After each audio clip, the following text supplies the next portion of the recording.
All right. I'm going to show you. Ha! That's our cue, right on time.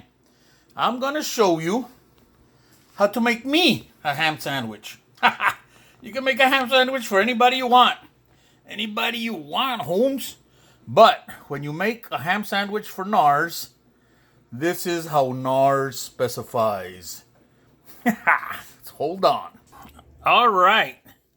Mustard. I have toasted my bread. And you know why I know that this bread in specific takes the mustard? Because it's going to be my bottom bread. Yes, bottom and top. Having said that, I bet you know which bread this one is because it has mayo on it.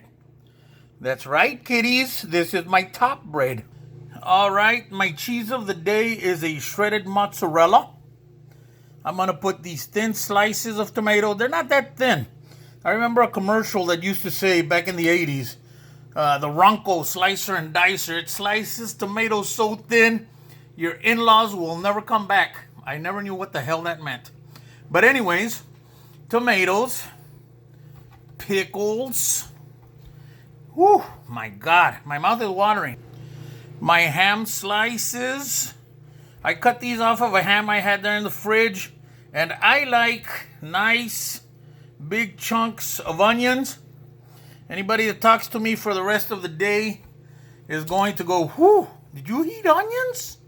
Did you eat onions? And I'm going to just look at them like they're crazy. Some nice lettuce. Don't ever come at me with, oh, well, I only had this brown lettuce, Nar, so that's all you get. No, that's not what I get. This is what I get, the best lettuce you got.